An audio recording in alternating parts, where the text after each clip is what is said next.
Hello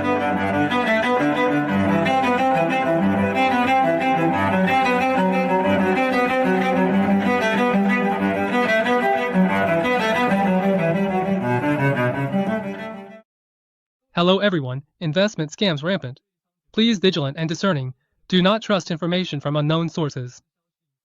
Please make sure to recognize 2 official Capital Securities community, Facebook, Capital Securities, YouTube, Capital Wealth Insights. Hello everyone, welcome to Qingyi. Good evening. Today is Tuesday, February 3rd. I'm your analyst and I'll be with you for almost 3 hours. Please remember to like, subscribe, and share for us. If you have any investment questions, feel free to leave me a comment. If I don't get a chance to answer your question today, I'll make sure to follow up with everyone in class tomorrow. Now, looking at this screen, doesn't it look absolutely delicious? I'll talk to you in a bit about what special day it is today, but before we get into that, let me greet everyone. No matter if you're interested in Taiwan stocks, US stocks, or any international financial matters, if you have any questions, you're welcome to leave me a message. As long as I have time to answer today, I'll do my best to respond during the session. Let's get started with the analysis and sharing. Right now we have Hui Huanzhuan online. Good evening to you. Yulan Ge, good evening as well. Also, hello to Sha Shabing. It seems like you're a new student. And then who else do we have here? Anna Ya, hello to you too. And Kei Coco Lee, as well as Ki Pa Shui. Good evening, good evening. Alice Fu, Shama Lu, and 66 Yes. Oh, and 6S plus Shangjia Xiangwan. Good evening to all of you. All right, everyone, good evening. First, let's take a look at today's investment focus. Today's focus is actually going to be a bit more relaxed because there was supposed to be some economic data released tonight. But the US government has messed up again. What did they do this time? Their government funding bill still hasn't passed. Since it hasn't passed, everything is stuck there. Because of that, a lot of departments over there just can't release data on time. But I think this is a bit of a stretch, and I'll explain why in a moment. So the first focus for today is another technical foul, referring to the relevant US government departments. What kind of technical foul did they commit, and which important data might not be released this week because of it? I'll walk you through that in a bit. In addition, when it comes to geopolitical risks and the trade war, the US, India, and Iran might sign new related treaties and agreements. Whether it's about Iran and the geopolitical risks there, or about India, today the US and India have signed some new trade agreements. This agreement favors both the US and India. I'll share some implemented strategies industrially. For example, SpaceX, Musk's company, uses reusable rockets for space travel. They're coming in strong, and he's already announced the acquisition of, well, under Musk's umbrella, there's a company called XXAI, which is an AI company. He wants to develop what's called a space AI platform. So as this develops, what kind of positive impacts or opportunities might there be? We'll have a good shot about these topics today. In addition, when it comes to earnings reports, there are plenty of AI-related companies, especially big data AI companies. Palantir and Disney have both released their earnings reports, and the results are a mixed bag. One good, one bad. The good news is from Palantir, while the bad news comes from Disney. So if you happen to hold shares in either of these companies, how should you interpret the situation? Today, we'll also give you a brief analysis on that. All right, everyone, good evening. Whether you're tuning in early or late today, if you don't have time to watch live, remember to catch the replay. Okay, make sure to save this. Are there any new viewers tonight? Good evening, Melissa. Good evening to everyone. By the way, what do people in Taiwan eat for the start of spring? We eat guabao, not spring rolls. A mini. Good evening to you too. All right, let me tell everyone, it's rare for me to put this on the first slide, but this is my late night snack for tonight. After the show ends later, I'm gonna have guabao. Got guabao, huh? So what is guabao? Guabao actually has some traditions behind it. Usually, like today, our company handed out guabao, one for each person. I got 2, so tonight I can have an extra one. So what's the custom with guabao? You know, every year on the 16th day of the 12th lunar month, it's called Weiya. On the 16th day of the 12th lunar month, when you hold the Weiya banquet, you're supposed to eat guabao. And if there's Weiya, of course, there's also something called Toya.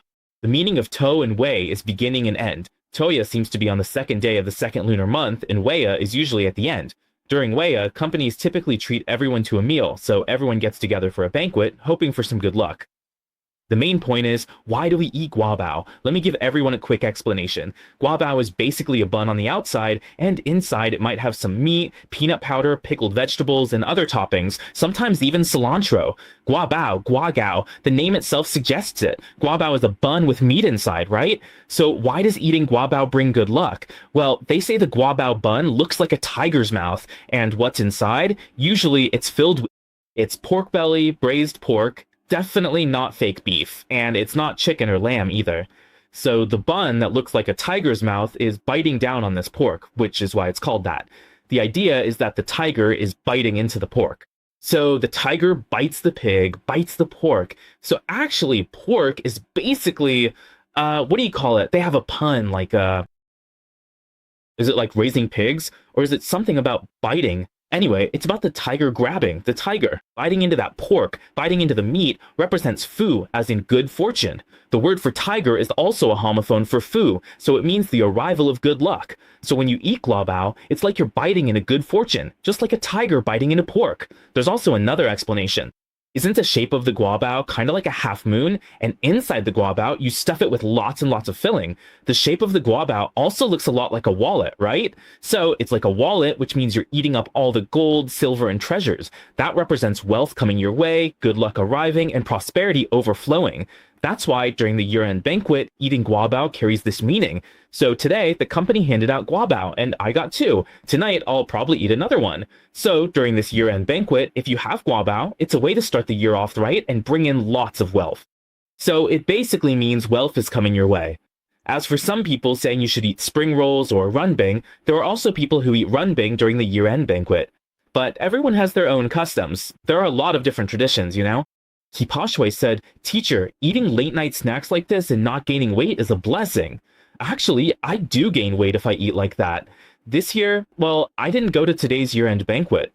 Our company's year-end banquet was actually held early, last week on Saturday. There was a raffle, but I didn't win, so the year-end banquet was just for eating. Good thing today isn't the banquet, or I'd be live streaming instead of eating. Luckily, everyone got Four God soup and a guabao today. I'm not sure why Four God soup pairs with guabao, but eating guabao at year-end banquets symbolizes a tiger biting onto good fortune. That's the basic idea. Just wanted to share that with you all. Honestly, I'm getting a bit chubby from eating so much. It's just that, as you can see, the places where I might look chubby aren't my face, and not the backs of my hands either. My hands are actually pretty slim. Maybe the weight is all in my belly, so my cholesterol tends to be a bit high. That's just being chubby in different places. Of course, I have my own struggles as a skinny person, and people who are heavier have their own issues too. Anyway, with the new year coming up and all the feasting, try to get more exercise, eat more high-fiber vegetables, or maybe eat more lamb and things like that. Just remember, while enjoying good food, you still need to take care of your health. Alright, so this is the part about the investment briefing. Let me talk to you about that first. Also, regarding the economic data, let's quickly review together. Last night, there was the final value for the US S&P Global Manufacturing PMI for January. The forecast was 51.9, the previous value was 51.9, and the expectation was 52, but the actual figure came in at 52.4, which is pretty good. It's above 50. Also, for the US ISM Manufacturing PMI for January, the actual figure only rose to 52.6. So what do these two numbers mean? They were released last night, and they show that there aren't any major problems with the current development of the US manufacturing industry, nor is there any sign of an economic recession. Of course, when it comes to the composition of the US economy, it's still mainly service-related and more oriented toward the general public. In another day or two, there will also be related data on the service sector and the non-manufacturing VMI, and we'll track those together as well. But as for these economic figures, at least the two manufacturing PMI numbers from yesterday performed well. So what about tonight? Are there any data releases tonight? There were supposed to be, specifically the so-called JOLTS job openings report, but the US government has said they might have to shut down and some funds can't be allocated. So as the House and Senate keep negotiating, there are some departments whose funding just can't be secured. Because of that, tonight's originally scheduled JOLTS job openings report, as well as this Friday's very important non-farm payroll numbers and the unemployment rate, might be affected. This whole thing could just come to a sudden halt and the data won't be released. It'll be postponed. Honestly, I think this postponement is a bit of a stretch, don't you think? Hey, good evening, Caesar, and good night to Louis Yang as well. Good night. Eating 2 guabao with 3 layers of pork? That's really something. Yeah, when you're choosing which guabao to eat, you can actually choose between lean meat and fatty meat. I remember that. Just talking about it's making me hungry again. Lean meat or fatty meat in Taipei, right? If you ever get the chance to come to Taipei, there's a place in Gongguan, that specializes in guabao. I forgot what it's called, but that guabao shop is pretty famous. You can choose between lean and fatty meat there. And right across from that guabao place, there's a shop that specializes in selling bubble tea. There's always a long line there too, and it's also really famous. What's it called again? Is it called number 003 or something with a zero? I forgot. Anyway, it's in Gongguan. If you ever get a chance to visit Taipei and stroll around the Gongguan area, especially the shopping streets nearby, just ask a local which bubble tea shop is the best. There are basically two really famous bubble tea places in Gongguan, and they're both super tasty. They're known for things like Frog Hits milk, fresh milk, and real pearl milk tea. Just those two shops are the most famous. So one of them is diagonally across from there is a shop selling guabao, which is also really famous. I've tried it and it's pretty good, worth a try, though everyone has their own taste. So you can give the guabao a shot too. Now, as I was saying, the reason why the US economic data situation feels a bit far-fetched is because of the government shutdown. They said there wasn't enough funding, so they couldn't release the data. But what's really odd is that the data was supposed to be released this Tuesday anyway. You're supposed to release the non-farm payroll and unemployment rate this Friday, and in fact, all this data has already been compiled. The data is actually all ready, but today they're telling you that because of the US government's funding situation, there isn't enough funding, so they can't release it in time. So some people might not be able to publish this data. That's really strange. Clearly the data's already done, but because of this issue, you choose not to release it? So you're saying that just because there's not enough funding, it's okay not to release Tuesday's or Friday's data? I think that's pretty unlikely. In Taiwan, something like this probably wouldn't happen. But in the US, maybe they're more focused on workers' rights. So it turns into, if the money comes in, then I'll do the work. If there's no money, basically it's not really possible to do the work. Only when the money comes in will I do what needs to be done. That's basically the idea. Now, as for the US Bureau of Labor Statistics, they said that because of the effects of the partial government shutdown, some departments were open, some were closed, or there was some data they couldn't get, and so on. There were a lot of things like that. Tonight's job report and Friday's release are both postponed. Such technical delays have minor impact. Even with last October's government shutdown, the data for those final months didn't really matter. In the end, whether the data is released on time or delayed, it will still be published. So let me remind everyone again, for this December job openings report or the latest January jobs report coming out this Friday, generally speaking, the unemployment rate should remain in the 4.4% to 4.6% range. There probably won't be any major changes. As for the non-farm payroll numbers, they're expected to stay around 50 to 60,000. The current estimate is about 50 to 65,000 in that range. So just to briefly mention it, whether it's the non-farm payroll numbers or the unemployment rate right now, basically the current US job market is tending toward cooling off, leaning more toward weakness, but it hasn't reached the point of a crash, a dramatic collapse, or a sharp spike in the unemployment rate. None of that has happened. So under these circumstances, no matter when the unemployment rate or other key data is released in the future, whenever it comes out, we can pretty much take a neutral stance toward it. Because the weakness and cooling in the job market honestly hasn't just happened overnight. It's been going on for a while. So even if the release is delayed by 3 days, a week, or even a month, to be honest, it really doesn't make much of a difference. Just keep in mind, if unemployment stays between 4.4 and 4.6%, and jobs are around 50 to 65,000, there won't be major issues. The US job market is only cooling slightly, so for the economy, will this cause a major recession?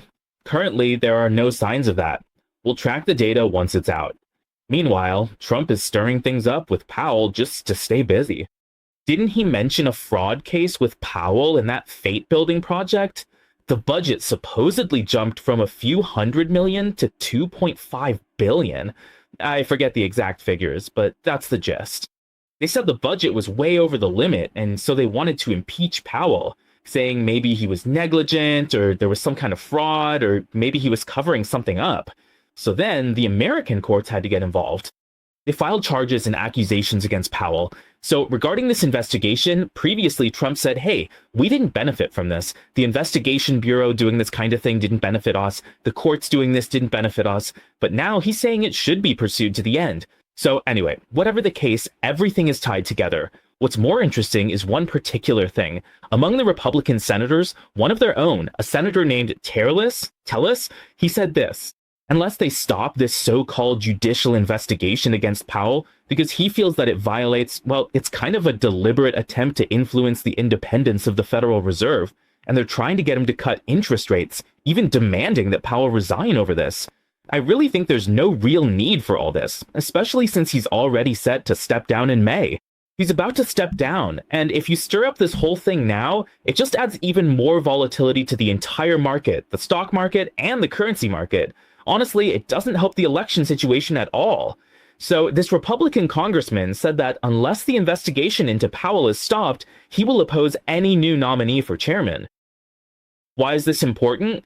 Because yesterday on the show, we told everyone that the current, or rather the next Fed chairman might be Waller, the former board member Waller. For him to be elected, he has to pass through several hurdles. The first is that he has to get through the Senate Banking Committee. After the committee approves, then there will be a full vote in the Senate, and finally, at the very earliest, after Powell steps down in May, it won't be until June that he could possibly start making decisions on interest rates. So it's one hurdle after another. Now, in this banking committee, one of the members is a Republican senator named Tillis. He said that if the investigation continues, he might not approve this bill. Why is he so important? Because right now, the committee has about 13 members to 11. There are 13 Republicans and 11 Democrats. So if even one of them switches sides because of this issue and supports the Democrats, saying, we don't agree with letting him serve as the new Fed chair, then it becomes 12-12. That would be really awkward. If it's 12-12 and neither side backs down, it turns into a deadlock. So in the end, can he actually take office or not? That would become a huge problem, and it would definitely cause a lot of volatility in the stock market, the economy, and the overall financial situation. This is something that would unsettle the whole world. So will Trump really go so far as to aggressively pursue a criminal investigation against Powell for fraud? In my opinion, there's still a lot of uncertainties because if he really goes through with it, it actually wouldn't be good for anyone. So it might be better to just be patient and wait until May when he naturally steps down.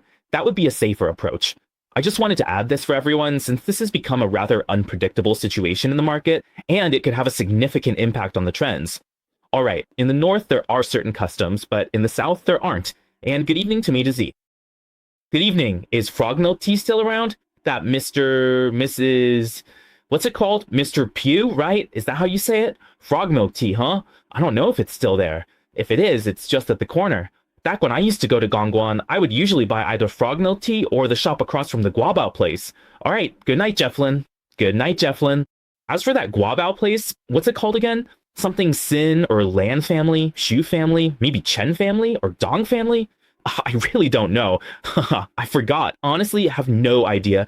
One day, I'll take you all on a field trip. If one day, hey, you know, some of those influencers, right? They pair a book vending machine with Starbucks. That's pretty nice too. Some food influencers mentioned sparkling water and great guabao in Wanhua. I'm not sure where, but Guangzhou and Huaxi streets have tons of options. As these influencers keep making shows, their fan base and subscriber counts just keep growing. What happens after they've had many subscribers for a while? They don't take everyone on a field trip. Instead, some start doing sponsored content. For example, they'll feature a restaurant because they're being paid for the promotion. These well-made videos make you want to try the food. And some might even organize group buys, like food group buys. I've even seen a type of food YouTuber who, because they have a lot of fans, actually takes everyone out to eat together. So everyone would ask us to organize a group and then say there would be about 20 spots and we take everyone to a certain famous restaurant to eat. There are people who do that, and maybe those who join would have to pay a travel fee or something like that. That's basically how it works. But honestly, that's probably something I'd only do when I retire and still have the energy for it. Anyway, no matter what, I hope everyone gets to enjoy some good food around the new year. For food, eat as much as you can. Xijia Guabao is famous. Check it out. But watch your health. If you overindulge during the new year, exercise later. Now, about Bostic. As for Bostic's speech, I think you can just refer to past comments. Even though Bostic's remarks today were a bit more hawkish, and you can see the 10-year Treasury yield spiked a bit, reaching 4.28, and the expected number of rate cuts dropped to 1.9 times. Maybe because Bostic's speech leaned a bit hawkish, but honestly, it doesn't have much impact. Why is that? He said that the US economy is currently resilient and inflation remains at a high level, so he predicts that there will be no rate cuts at all throughout 2026. He directly stated that there won't be any rate cuts for the entire year. However, the current interest rates should be kept at an appropriate level. In short, just don't cut rates. That's the point. Why does he dare to say this so bluntly? Why? Because he's gonna retire at the end of February. He's set to retire at the end of February. So after he retires, will Trump step in and replace him with a more dovish committee member? That's basically a sure thing. That's definitely what will happen. So as for the doctor's comments, we think they're just for reference, because if he's really set to retire at the end of February, then whether he talks hawkish or dovish doesn't really matter. Why? First, because he's about to retire. Second, he's not a voting member this year, so he's not the lead speaker. While his comments might have a brief impact on rates, the effect is negligible, so don't overthink it. Sometimes when analyzing this data, only certain people actually matter. Some people are just for reference, so absolutely don't just lump them all together and treat them as equally important. This box on like, wow, teacher so-and-so said something, it's really important, and then someone else said something else. No, that's not how it works. Some people say for certain officials' remarks, you can just take a look and that's enough. Some market rumors matter, but others get overlooked. We'll point out the hidden meanings in official statements so you understand the real situation. Someone mentioned Nanja Grabao's food will be famous. YouTube is just so competitive now. Louis Yang noted every industry is intense these days, regardless of the field. Competition, what we do being live stream analysts, is also really competitive. You have to put out a lot of those short audio clips, right? 3 minutes, 5 minutes. Some people charge for memberships, some recruit members privately, some are TV investment advisors who throw out stock picks. There are a lot of them, and the competition is fierce, really fierce. But the thing is, for us, we're in this, in the official investment advisory department of a legitimate brokerage. So sometimes the content we talk about tends to be a bit more objective or more focused on analysis because we don't really need to recruit members. That means the things we say and the way we analyze are a bit more, it'll be a bit more objective. We'll just put it that way, okay? All right. As for the US dollar index, it dipped slightly by 0.15%. In the short term, it's likely to see a so-called sharp drop followed by a rebound, and of course, that rebound is mainly due to the appointment of the new chairperson. Despite the rebound, key moving averages are pressing down as resistance. This short-term bounce, driven by the new chair's appointment, hasn't reversed the dollar's weak trend yet. The index remains weak and fluctuating, so just watch this rebound for now. Today, it dipped 0.15%. As for geopolitical risks, let me briefly update everyone on India and Iran. Regarding India, they've already reached an agreement with the US to lower tariffs from 25% down to 18%. India will gradually reduce tariffs on US goods all the way to zero, which is pretty significant. Over the next 5 years, India plans to purchase $500 billion worth of American products. India even said it would stop buying Russian crude oil because previously, India's Russian oil imports prompted Trump to impose tariffs up to 58%. Only after India agreed to stop and consider American or Venezuelan oil did things change. With a $500 billion purchase plan for US goods over 5 years, a trade deal was reached. For American businesses, this is talent, whether it's the import of Indian talent or, for example, some companies in the tech industry that have set up factories in India like Apple. Take Apple, for example. They have factories in India, right?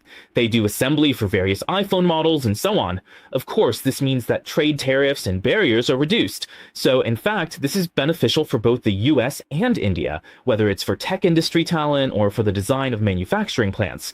And to take a step back, let's not forget that this year is especially important because the US has midterm elections coming up, and they're about to start campaigning. So there will be a lot of economic policies, whether it's related to defense, the economy, industry, finance, or even people's livelihoods.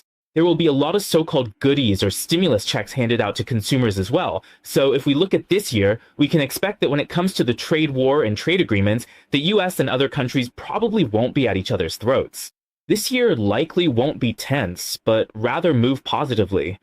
This trend benefits the stock market and stabilizes the economy.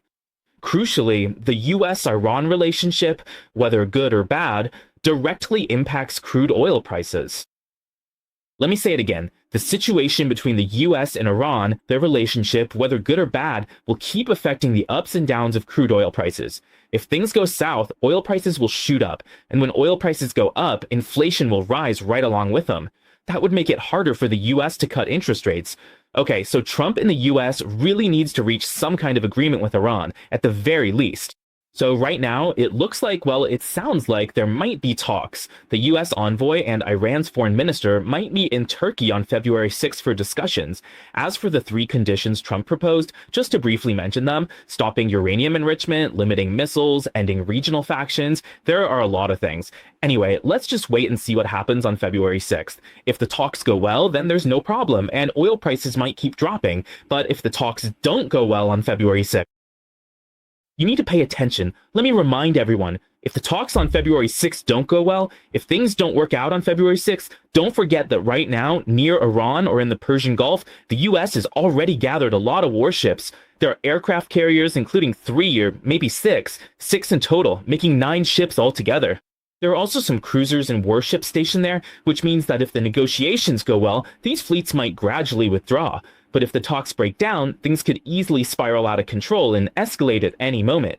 The US might just start launching missiles, bam, bam, bam, targeting some of Iran's nuclear facilities. If that happens, the whole geopolitical risk in the region will rise sharply, and with that spike, oil prices could shoot right back above the 200-day moving average. So everyone needs to be cautious about these upcoming uncertainties.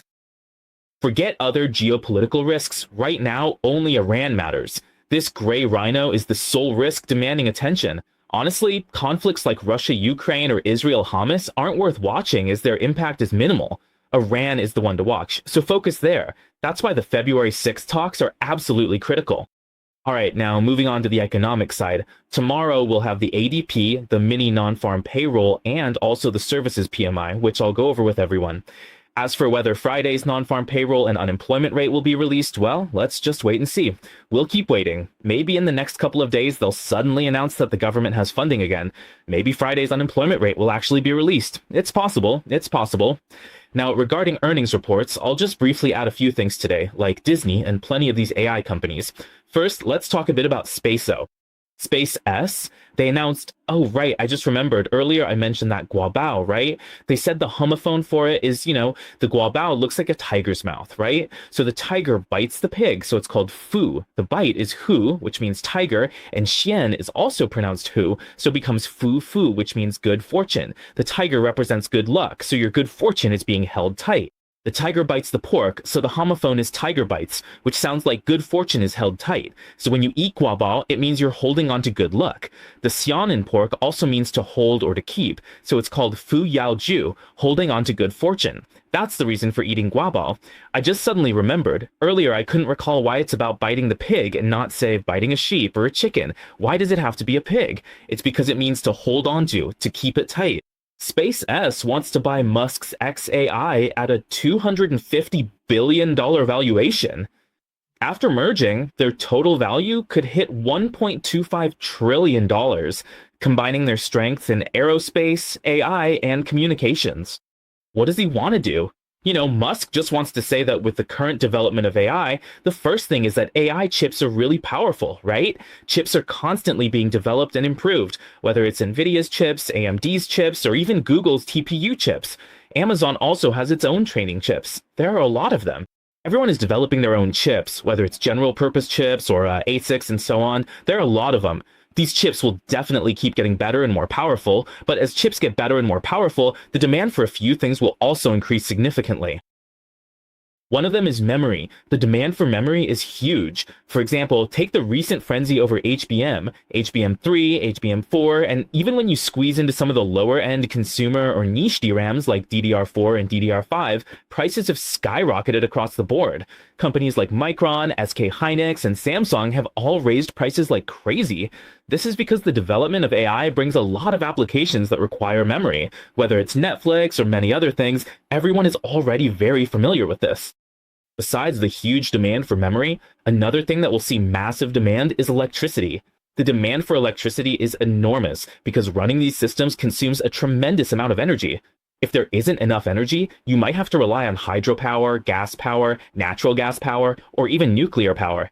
If you can't keep up to support these AI data centers, then if you run short on electricity, your data might be able to come in, but it won't be able to go out because you simply don't have enough power to do the computations. So electricity, memory, and then the quality of the chips will both continue to impact the development of AI. So why did Musk want to merge SpaceX with AAKXA? What is he after? He said that it's because right now, when it comes to developing things like space shuttles, rockets, and satellites for outer space, SpaceX already has extremely strong patents and expertise. That's because they've secured almost all of NASA's orders. It's practically a clean sweep, with nearly all the contracts going to SpaceX. For him, launching rockets and building satellites isn't really a big problem at all. Even Starlink, the satellite network, is a company under Musk's umbrella. So what does he want to do now? What is he up to now?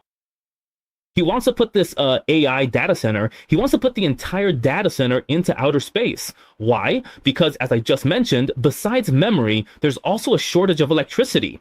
But in outer space, solar energy is free. The sunlight is direct, there's no atmosphere, no clouds, no weather issues at all. Basically, if you put it in outer space, the sun shines on it directly. So the efficiency of power generation, or the absorption of solar energy, is already at its best out there, so he said he wants to build it in space. Large areas of solar panels, solar cells, so you won't have any problem generating electricity. And also because the operation, if the AI platform, the AI servers are running at high capacity, really powerful, then when they're operating, the temperature will definitely get very high. Right, like before, we talked about some topics related to cooling, like water cooling, liquid cooling, and so on. For example, air cooling, or companies like Shuanghong, Hongzhen, and others. Why are these companies still going up recently? Because there's a demand for cooling. But if this AI platform is built in outer space, which I remember is a vacuum environment, and isn't it something like several degrees below zero? I can't remember the exact number, but anyway, space is really cold, so cooling definitely won't be a problem. And then the electricity comes from solar power, so solar energy provides the electricity, and the temperature can also be lowered. Okay, so if today's SpaceX launches satellites, rockets, and all these AI-related things very, very smoothly, what they want is to build a massive data center in space that simply can't be done on Earth's surface. So what happens after they've built it? Once the AI computations are done, that means the data center is set up in outer space, right? After it's built, then what? How do you get the data back? How do you bring it back? That's where this comes in. They rely on this refined, newly developed technology, and the satellite is launched back again. Earth. So he says that in the future, nearly 1 million satellites will need to be launched around the entire planet to create orbital data centers. That sounds pretty wild, right? Because right now, Starlink doesn't even have 10,000 satellites. It's still under 10,000. He says in the future, they'll launch 100 times that. 1 million Starlink satellites, all orbiting Earth. I can't even imagine what that would look like, but if you really pulled it off, I think it would be absolutely breathtaking. Anyway, the bottom line is that this is what he wants to do. That's why SpaceX spent the money to acquire xAI, because in the future, he wants to build so-called space-based AI data centers out in space. All the data would be uploaded to outer space, and then the data would be sent back from space. He's working on this, so everyone might as well think about it. With this kind of technology and expertise, is it really possible to achieve this in the next few years? Just try to imagine it. Personally, I find it hard to picture. Right now, you have 10,000 Starlink satellites operating pretty well, but how do you go from 10,000 to 1 million satellites? 1 million? That's huge. Wouldn't Earth be covered in satellites? Won't they collide? Regardless, with this tech, SpaceX could acquire xAI. Originally, before yesterday, the market was still talking about whether SpaceX would acquire Tesla, but in the end, they didn't. SpaceX didn't choose Tesla, they chose xAI. That's why Tesla dropped 2% yesterday. But just because it dropped 2%, does that mean Tesla will be abandoned? Not really, it's not that bad. After all, Tesla still has a steady stream of cash flow coming in. So even though Tesla dropped 2% yesterday, everyone really just needs to pay attention to one line. Just keep an eye on this line. Hey, good evening, flying fish. Just focus on this line, the blue neckline here, the blue neckline. Whenever Tesla's stock price crosses above this blue neckline, that's when it will have a real chance to soar. Okay, so just keep an eye on this blue warning line. Before it can break through this blue warning line, it's basically going to fluctuate up and down around this monthly moving average, just moving back and forth like this. Since Musk owns so many iconic companies, each one should eventually bloom, one after another. It's just a matter of when they'll blossom. Tesla. There are so many developments, like, for example, cybercabs, self-driving taxis, the progress of FSD. There's a lot going on. So just because SpaceX is focused on space-related things doesn't mean that Tesla will fail or disappear. Each company has its own path for growth. I just wanted to add that in the future, Musk's companies will have many things that will eventually blossom and bear fruit. Regarding SpaceX, it might go public with an IPO this year. We'll see what industries and opportunities follow its listing. Musk has so many dreams and topics to discuss. Tesla is experiencing some short-term volatility, but looking at the long run, I think there's still a lot of potential. There are plenty of visionary themes you can imagine, and there's something else that's pretty interesting too. And this is a bit of a twist. So today there was some news about OpenAI's Altman. He said that, well, there are rumors in the market that OpenAI might not fully commit to buying NVIDIA's chips in the future. They might go for other AI chips, maybe buy AMD's chips, which is why AMD stock shot up, or even buy chips from other companies. In response to news that OpenAI might not buy their chips, NVIDIA stock dropped nearly 3% yesterday. While the US market was up, NVIDIA fell 3% because OpenAI might not buy from them. It's pretty interesting, just like that. There are rumors in the market, and the rumor says OpenAI isn't buying from them because yesterday Jensen Huang Rensun, said something. He said he would invest in OpenAI's private placement, but it wouldn't be as much as what was mentioned last September, like the $100 billion that everyone imagined. He said the amount would be much less, but it's not that he won't invest at all, just that it will be reduced. So at this point, the big investor said the investment amount might be reduced. Another thing is, the major client who had been continuously buying NVIDIA chips, suddenly OpenAI said, in the future, we might not only buy NVIDIA's chips. Don't you think this sounds a bit strange? Although Altman came out today and directly said, oh, this rumor is false, we will continue to work with NVIDIA. NVIDIA's chips are the best in the world, and we hope to become NVIDIA's biggest super client. Something feels off between them. As they say, where there's smoke, there's fire. Rumor has it, Jensen Huang isn't investing $100 billion in OpenAI because he thinks OpenAI, its ability to compete with other clients, with other industry players, isn't as strong as people imagined. Plus, its management, some of their management processes and workflows aren't as smooth as they thought. So for that reason, that's why OpenAI's investment will decrease. It won't reach as much as $100 billion. This was just mentioned yesterday. Yesterday, there were rumors from Altman about this. Today, there are market rumors that OpenAI and Altman aren't buying back chips. Although both of them have come forward to clarify, this subtle relationship is really interesting, but it doesn't mean that AI is going to become a bubble, okay? It doesn't mean AI will become a bubble. They're still continuing to buy. They'll keep working together because it's a symbiotic relationship, though a delicate one. I think things might gradually shift, and we'll just have to see how it evolves. The real question is if this AI perpetual motion machine can keep driving itself forward. It's a cycle of massive circular investment and constant spending. By 2027, this heavy spending should slow down. This money-burning cycle is slowing because of massive AI infrastructure development. After this massive expansion, once it reaches a certain point, all the major vendors, the big four CSPs and these AI development companies, will inevitably start to wonder, I've put in $50 billion, $60 billion, or even like Meta, $130 billion in capital expenditure. With such huge investments, can I really see returns in the next year or two? Will there be positive cash flow to earn it back? If they can't make it back, the bosses of these big companies are definitely going to think about it because they're not suckers. They'll definitely be thinking about how long it will take for this cash flow to turn positive and come back to them.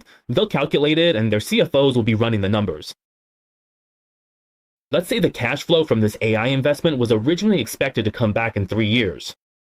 So what happened? Later on, after reassessing, maybe due to some market changes, it turns out it'll take 5 years to get the money back. If it takes 5 years instead of 3, you have to think, is it really necessary to keep spending and burning cash? Of course not. They won't burn as much because the more you burn, the longer it'll take to break even. So, given these practical considerations, these big companies and their executives will gradually start thinking, all right, I need to adjust and invest more cautiously. It's not like, wow, I'm desperate today, so I'll just go on a buying spree, or AI development isn't going well today, so I'll just rush to partner with OpenAI. It's unlikely that they'll just throw 5 or 6 billion at a partnership all at once. It probably won't happen like that.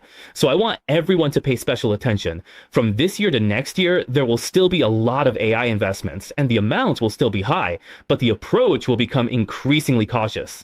People are gradually changing, and you should pay a bit of attention to this atmosphere. As for Nvidia's stock price, in the short term, it's still likely to fluctuate within a range.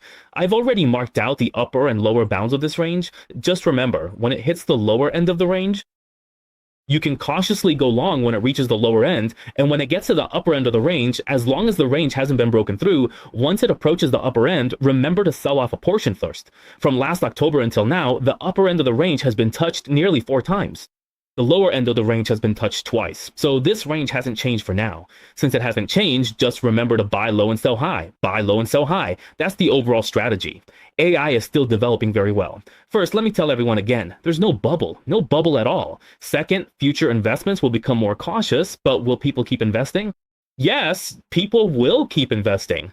Until we hit the AI maturity phase around 2027, growth might finally slow. That's still 2 years away. Now, let's check some other earnings reports. Disney. Some of you have already been to Disney, but I haven't had the chance yet. I'm actually planning to go this year, maybe to Tokyo Disneyland if I can find the time. I'll try to make time to check out Tokyo. But looking at Tokyo Disneyland and actually Disney's financial report, honestly, their theme park segment has been making money for many years with an 8% growth, hitting a new record high. And Disney's revenue for the fourth quarter of last year, $26 billion in revenue and an EPS of 1.63. Both met expectations. But why did Disney stock plunge 7% yesterday with a gap down that almost broke through the bottom? Why did it drop 7%? The main reason is that it's not the Disney theme parks that are losing money. The theme parks actually hit a new high.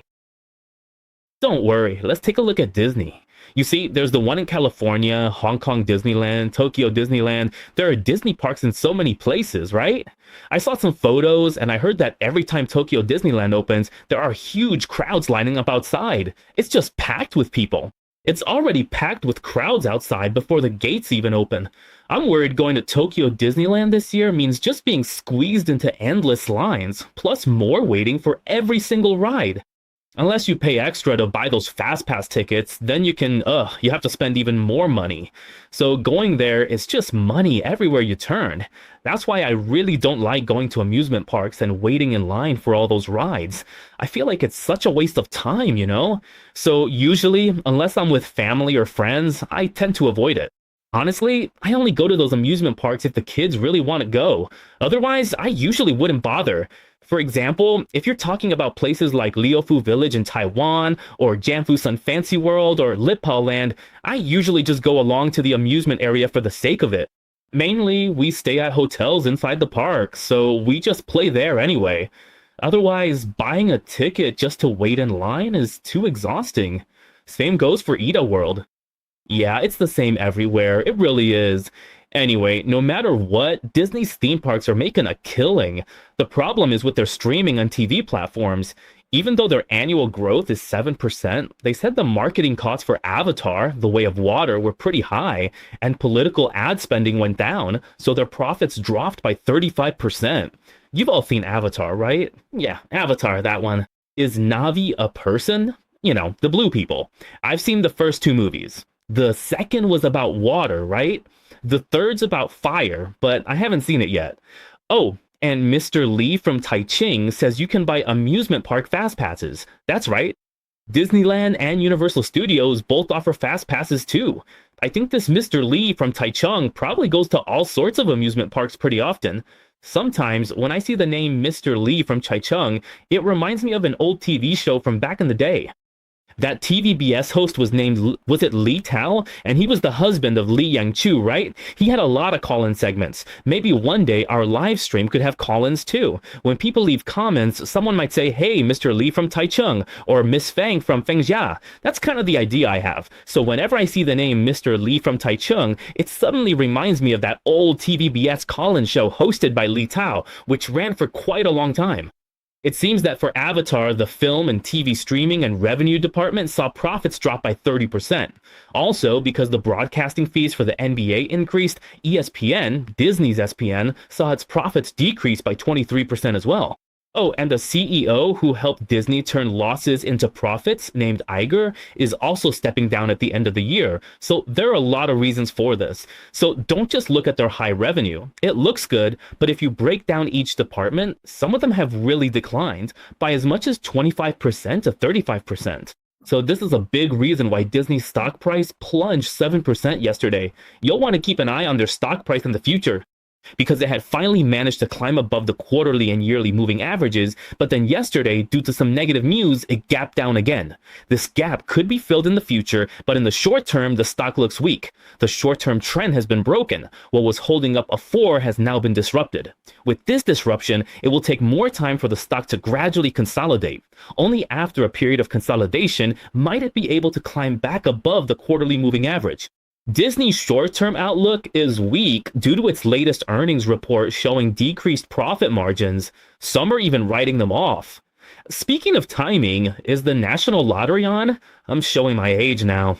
Guozi Gan used to do great impressions of Li Tao on that old show, National Big Stew. It's a shame it's gone. It was a great platform for entertainers. It seems like Guozi Ren wasn't imitating Zhang Guoji, but rather that investment advisor teacher, and then he'd do Li Tao too. Anyway, there were a lot of them. I remember back then those shows were really entertaining, but now they're all gone, which is a real shame. Oh, Tokyo, you're contacting me from Tokyo. Hi, Caesar. Caesar, are you living in Tokyo or just visiting? A few days ago, one of our classmates, I think it was Mei Daisy, went to Tokyo to see the snow and soak in the hot springs. So jealous.